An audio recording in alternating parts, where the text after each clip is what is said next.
Sir genuine बात तो ये है कि नंबर नहीं आ रहे थे ज्योग्राफी में। जी सर, जी सर। और हिंदी में सिलेबस छोटा है, मेरा इंटरेस्ट भी था। जी तो टेस्ट लिखिए, रेक्टिफाई करिए, अपनी पीवाईक्यूज को ढंग से देखिए। स्टैटिक बहुत मैटर करता है, करंट अफेयर के पीछे बहुत ज्यादा नहीं भागना, प्रीलिम्स के लिए खास तौर से, क्योंकि वो क्वेश्चन कैसे आएंगे आपको पता नहीं। वैसे सर ने क्या करना चाहिए क्या नहीं करना चाहिए वो तो सर ने सारा कुछ ही बता दिया। इससे बढ़िया इंटरव्यू मुझे नहीं लगता मैंने कभी किया है। दूसरी चीज सर ये है, हेलो सर, कैसे हैं आप? अच्छा, तो सर आपका इंटरव्यू कैसा हो गया सर? इंटरव्यू उम्मीद से काफी अच्छा गया। Okay okay. एंड सर आपका ये कौन सा अटेम्प्ट था एंड आपका मीडियम क्या था सर? हिंदी मीडियम है मेरा, और ये सेकंड अटेम्प्ट है। पहला इंटरव्यू, पहला मेंस था। एस्पिरेंट जो तैयारी करने आते हैं उनका मेन फोकस बस यही होता है कि धौलपुर हाउस जाना है। यस। तो सर यहाँ तक जर्नी कैसे रही आप? सर मैंने मार्च 2022 से तैयारी शुरू करी थी। जी सर। तो 22 वाला अटेम्प्ट मेरा अच्छा नहीं गया था, तैयारी अच्छी नहीं थी। जी सर। और हिंदी साहित्य मेरा ऑप्शनल है, वो कि मैंने सेकंड जो अटेम्प्ट था उसमें चेंज किया था। उससे पहले मैं ज्योग्राफी से दे रहा था, हालांकि प्रीलिम्स नहीं हुआ था मेरा उस टाइम। तो मैंने राजस्थान का हूँ मैं, तो मैंने जयपुर में रह के तैयारी की है मेंस के लिए, और इंटरव्यू के लिए मैं यहाँ दिल्ली आया हूँ। ओके सर, जैसा कि आप कह रहे हैं आपने ज्योग्राफी ऑप्शनल से आपने पहला अटेम्प्ट दिया था, उसके बाद में आपने अपना ऑप्शनल चेंज किया, तो उसके पीछे क्या रीजन रहा और संस्कृत साहित्य ही क्यों आपने चूज किया? हिंदी साहित्य। हाँ हिंदी साहित्य, सॉरी हिंदी साहित्य ही क्यों चूज किया था? सर जेन्युइन बात तो ये है कि नंबर नहीं आ रहे थे ज्योग्राफी में। जी सर। सुनील धनवंता सर भी, जो गौरव त्रिपाठी सर है, उन्होंने भी चेंज किया था। इसका वजह ये थी कि उनको 200 से ज्यादा नंबर नहीं आ रहे, तो 3 अटेम्प्ट के बाद भी 200 से ज्यादा नंबर नहीं आ रहे। जी सर। और हिंदी में सिलेबस छोटा है, मेरा इंटरेस्ट भी था। जी जी। तो मुझे लगा कि यहाँ पे 260-65 नंबर आराम से स्कोर किए जा सकते हैं, उस वजह से मैंने। तो सर ऑप्शनल चूज करने के लिए जैसा कि आप कह रहे हैं स्कोरिंग भी होना चाहिए एक सब्जेक्ट, और इंटरेस्ट भी होना चाहिए, और इसके अलावा और क्या फैक्टर होना चाहिए कि जो एस्पिरेंट है, नया एस्पिरेंट, वो क्योंकि कंफ्यूज रहते हैं हमें कौन सा ऑप्शनल चूज किया जा रही है? देखो, आप इंग्लिश मीडियम से अगर हो तो मुझे लगता है कोई भी ऑप्शन काम करेगा आपके लिए, क्योंकि वहाँ पे लगभग मोर और लेस एक जैसे नंबर आते हैं। लेकिन हिंदी मीडियम में थोड़ी लिमिटेशन है। हिंदी मीडियम में आप हिंदी लिटरेचर के साथ जा सकते हो, या कोई भी अदर लैंग्वेज का लिटरेचर है, जैसे लोग मैथिली से देते हैं, संस्कृत से भी देते हैं, हिस्ट्री से आप दे सकते हैं, हिस्ट्री में भी अच्छे नंबर आ जाते हैं। लेकिन ज्योग्राफी क्योंकि थोड़ा टेक्निकल सब्जेक्ट है, तो वहाँ पे मार्क्स का पैटर्न अनफॉर्चुनेटली ये बात है, लेकिन हाँ कम आते हैं नंबर। सर आपने रिसोर्सेज क्या फॉलो किए इसके लिए, हिंदी साहित्य के लिए, आपके ऑप्शन के लिए, और पर्टिकुलरली आपकी स्ट्रेटजी क्या रही थी? हिंदी साहित्य में मैंने 10 के नोट्स पढ़े हैं, सभी वही पढ़ते हैं। हिंदी साहित्य में एक विकल्प है, और कोई विकल्प है नहीं। सर स्ट्रेटजी क्या आपने फॉलो करी इसके लिए? कोई अलग कोई मतलब जेन्युइन और कोई बढ़िया स्ट्रेटजी कोई अलग से जो लगता हो कि जिससे स्कोर ज्यादा कर पाए बच्चे? देखो यार, हिंदी में क्या है कि हिंदी में एक तो आपको कोटेशन यूज करनी होती है, कोई भी लिटरेचर में आपको कोटेशन यूज करनी पड़ेगी। ये कोटेशन ज्यादा यूज करो, एक क्वेश्चन 2-2, 3-3 कोटेशन यूज करो आप, मतलब जहाँ जरूरत हो। उसके अलावा जो दोनों पेपर है, खासतौर से जो भाषा खंड वाला पहला पेपर है, तो उसमें काफी अच्छा मार्क्स आ सकते हैं, तो उसको आप बाय हार्ट कर लीजिए। छोटा सा सिलेबस, आप उसको टेस्ट लिखिए, रेक्टिफाई करिए, अपनी पीवाईक्यूज को ढंग से देखिए, है ना। हिंदी में तो आप पीवाईक्यू देखेंगे, अगर 10 साल की पीवाईक्यू देख ली और उसके हिसाब से आपने अगर तैयारी कर ली, तो मुझे नहीं लगता कि उससे बाहर कुछ जाता है। Okay okay. And sir prelims के लिए टेस्ट सीरीज लगाना बहुत जरूरी होता है। टेस्ट सीरीज के अलावा क्या आपको लगता है, और आपने क्या उसके लिए फॉलो किया कि पीवाईक्यूज कितने इंपॉर्टेंट होते हैं उसके? क्या एक एस्पिरेंट पीवाईक्यू पर डिपेंड हो सकता है, या फिर उसको टेस्ट सीरीज लगानी जरूरी? दोनों में क्या ज्यादा जरूरी है? देखो, दोनों ही जरूरी है। पीवाईक्यूज से ये होता है कि आपको पता चल जाता है कि एक तो जैसे प्रीलिम्स का सिलेबस डिफाइंड नहीं है, सिलेबस है वो एग्जैक्टली मेंस का अच्छा डिफाइंड है एकदम। जी सर। प्रीलिम्स का कोई सिलेबस नहीं है, तो पीवाईक्यूज है वो हमें दिखाते हैं कि किस रास्ते पे चलना है। तो पीवाईक्यूज का ये यूज है कि आपको मेजर जो एरिया है फोकस के, वो पता चल जाएंगे।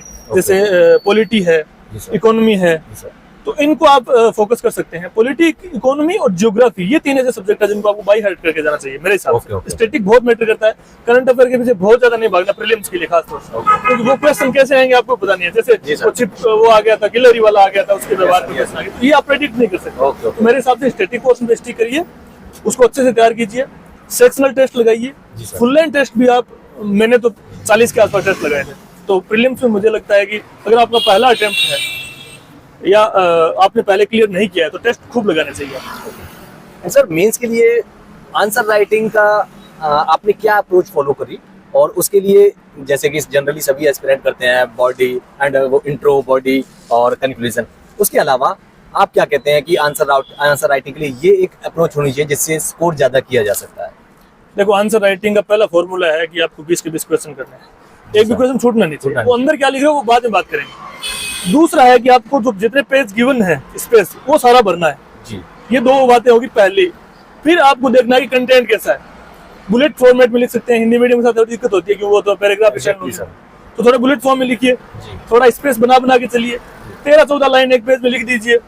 और तैयारी एक टाइम के बाद एक लेवल पे पहुंच जाती है ना, सबकी बराबरी होती है तैयारी। तो जितना फास्ट आप लिख पाते हैं और जितना आप पेपर कंप्लीट कर पाएंगे, तो वो मुझे लगता है कि ज्यादा जरूरी है। सर कई बार ऐसा होता है जब हम एग्जाम हॉल में होते हैं तो लगता है कि कोई सवाल हम माइंड में क्लिक ही नहीं कर रहा है उसका आंसर, तो उसके लिए क्या किया जाए? क्या उसको छोड़ना बेटर है? उसको छोड़ देना चाहिए। जैसा कि अभी आपने कहा था कि उसको मतलब कॉपी भरनी चाहिए। अब उसमें नहीं, मेंस में नहीं छोड़ना है, मेंस में नहीं छोड़ना है। जी। मेंस में उसके बारे में जितना आ रहा है ना आपको वो लिख देना है, वो 2 पेज है उनको भर देना है। जैसे पूर्वैया पे क्वेश्चन आ गया था इस बार, किसी को नहीं आ रहा था, गैस ही कर रहे थे सब, तो इंडिया का नक्शा बना दो, पूर्वैया दिखा दो, उसमें पेज भरने पड़ेंगे sir. Okay. And sir interview में क्या सवाल जब आप गए तो उन्होंने कैसा सवाल क्या आप जाते ही उन्होंने सहज कर दिया, और किस बोर्ड में थे एक्चुअली में? सुमन शर्मा मैम का बोर्ड था, काफी कोर्डियल बोर्ड था। 1-2 मेंबर्स ने थोड़ा ग्रिल करने की कोशिश की, लेकिन बाय एंड लार्ज अच्छा बोर्ड था। क्वेश्चन उन्होंने क्लाइमेट चेंज से शुरू किया, क्योंकि मेरा ज्योग्राफी सब्जेक्ट है, तो क्लाइमेट चेंज से उन्होंने शुरू किया। फिर COP28 का पूछा, COP27 पे पूछा, लॉस एंड डैमेज फंड के बारे में बात करी। फिर पूछा लाइफ, जो हमारे ऑनरेबल प्राइम मिनिस्टर ने जो अभियान चलाया था लाइफ, उसके बारे में उन्होंने पूछा। फिर बैंकिंग से रिलेटेड भी कुछ क्वेश्चन पूछे थे, क्योंकि मैं PhD कर रहा हूँ तो उसके टॉपिक के बारे में उन्होंने पूछे, एक क्वेश्चन पूछा था। और फिर जो मणिपुर वाला मामला है जो, उस पर क्वेश्चन पूछे। म्यांमार पे जो अफमार का मामला जो चल रहा है, अभी फेंसिंग की बात कर रहे हैं होम मिनिस्टर, उस पर क्वेश्चन पूछे। तो मैं कहूँगा कि मेरा तो करंट अफेयर पे चल गया। ओके, तो मतलब आपकी जो डेफ में आपकी हॉबीज वगैरह थी, उन सबसे सवाल कुछ नहीं पूछा यार। अभी न तो क्रिकेट से कुछ पूछा, न मेरी एक हॉबी से कुछ पूछा, न मेरी PhD पे कुछ ज्यादा डीप डिस्कशन हुआ जी। मेरा तो करंट अफेयर पे चल गया था। ओके, तो मतलब सारा ही इंटरव्यू आपका करंट बेस्ड रहा, डेफ से सवाल नहीं पूछे गए थे। और करंट में भी वो मुद्दे जिन पे पता था कि इन पे क्वेश्चन आएंगे, जो मतलब हाल फिलहाल चर्चा में रहे। जैसे मणिपुर वाला मामला सबको पता है, उसमें क्वेश्चन आ सकता है, क्लाइमेट चेंज पे आ सकता है, COP28 पे क्वेश्चन आ सकता है।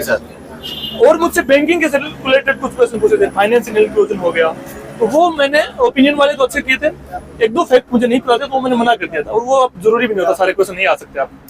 सर डेफ को किस तरह से प्रिपेयर करना चाहिए? इंटरव्यू में डेफ एक मेजर रोल, क्योंकि उनके सामने डेफ ही होता है जो आपको आपके बारे में बताता है, तो उस डेफ को किस तरह से प्रिपेयर करना चाहिए? सर, जो मेजर कीवर्ड्स है, जैसे किसी की मम्मी पापा का ऑक्यूपेशन एग्रीकल्चर है, तो आपको पता होना चाहिए कि एग्रीकल्चर में अभी क्या चल रहा है, क्या पोटेंशियल है, क्या कमियां है, सरकार क्या कर रही है, ठीक है, कैसे जैसे किसानों की आय दोगुनी कैसे कर सकते हैं, इस प्रकार की चीजें।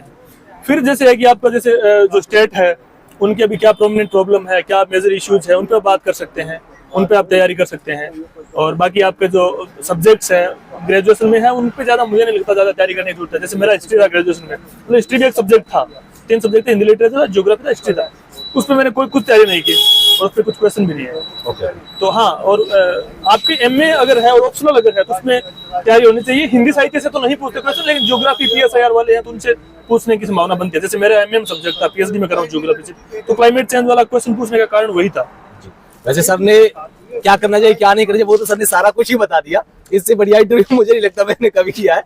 दूसरी चीज सर ये है, क्योंकि बहुत लंबी जर्नी है, बहुत सारे अप डाउन आते हैं, है ना, तो बच्चे जो काफी डिमोटिवेशन हो जाते हैं, एंजाइटी, स्ट्रेस, बहुत सारी चीजें होती हैं, तो उन सबसे कैसे टैकल किया जाए? क्योंकि जर्नी बहुत लंबी है, एक साल ही एग्जाम में हो जाता है, उससे पहले तैयारी और वो सारी चीजें, तो मोटिवेट कैसे रहें वो? पहली बात तो यार, कॉलेज खत्म होने से पहले पढ़ाई मत शुरू करो तैयारी। जी, ठीक है, 12वीं के बाद ही आप शुरू हो जाते हो, आपको मैच्योरिटी नहीं आती। Exactly sir, exactly. तो मेरा ये मानना है कि ग्रेजुएशन होना चाहिए। एक मिनट सर, मैं आपको थोड़ा सा इसको रोकूं, मैं इसी क्वेश्चन पे आने वाला था कि सर तैयारी कब से शुरू करनी चाहिए, पर आपने पहले बता दिया, वो अच्छी बात रही। तो सर ने बोला कि ग्रेजुएशन के बाद ही तैयारी, ग्रेजुएशन करो, एक मेच्योरिटी आएगी। ये यूपीएससी एग्जाम है, वो थोड़ा मेच्योरिटी पे ज्यादा एग्जैक्टली। हाँ, और उसमें भी ये है कि आपको अगर समझ में आ रही है एग्जाम, ये समझ में आ रहा है ना, तो आप आराम से कर लोगे, नहीं तो आपकी जर्नी बहुत लंबी हो सकती है।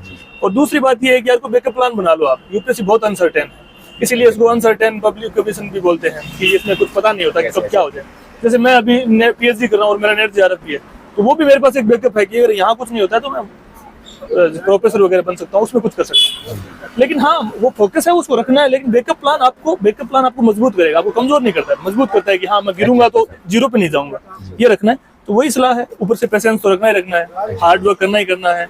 हार्ड वर्क करने के साथ साथ थोड़ा बहुत जिंदगी जीनी है ना, ऐसे नहीं कट जाना है, सब चलना चाहिए साथ। ओके सर, बहुत बढ़िया आपका, and all the best sir, कि आपको दोबारा आना पड़े, आपकी जो डिजायर रैंक जो आप चाहते हैं वो रैंक मिल जाए, बस यही दुआ करेंगे। And all the best sir for your future. Thank you sir. Okay.